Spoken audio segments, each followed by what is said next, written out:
নমস্কার। রম্য গল্পমালায় সকল শ্রোতা বন্ধুদের জানাই স্বাগত। আপনাদের সাথে আমি রম্য মাইতি। আজ শোনাতে চলেছি কবি সত্যেন্দ্রনাথ দত্তের লেখা কবিতা পারিজাত। ছবি সংগৃহীত। কবিতা পাঠে আমি রম্য মাইতি। আজকের কবিতা পারিজাত। এপারে সে ফুটল না রে, ফুটল না, ও পারে যে গন্ধে করে মাত, ও পারে যা রূপ কখনো টুটল না, নামটি ও যার নামটি পারিজাত।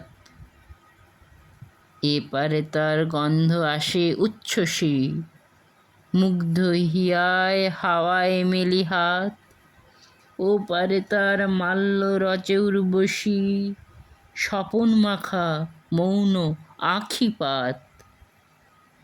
স্বর্গ ভুবন মগ্ন গোদার সুগন্ধে, ফুটেছে সে মন্দারেরই সাথ, ইন্দ্র তারে বক্ষে ধরে আনন্দে, অনিন্দ সে পারের পারিজাত।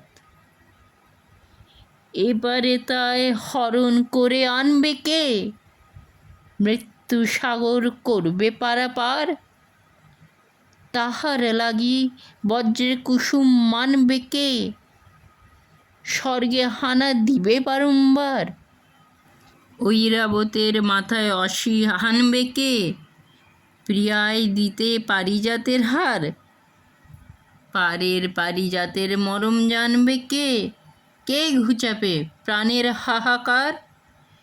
এপারে কি কল্পনাতেই থাকবে সে, নাগাল তারে পাবে না এই হাত, সোনার স্বপন মরণ শেষে ঢাকবে সে, চিরসাধের পারের পারিজাত। কেমন লাগলো আজকের কবিতা? কমেন্ট বক্সে অবশ্যই লিখে জানান। কবিতাটি ভালো লাগলে লাইক এবং শেয়ার করতে ভুলবেন না। পরবর্তীকালে নিত্য নতুন নানা স্বাদের গল্প কবিতা শুনতে এখনই আমার চ্যানেলটি সাবস্ক্রাইব করে পাশে থাকুন। ধন্যবাদ।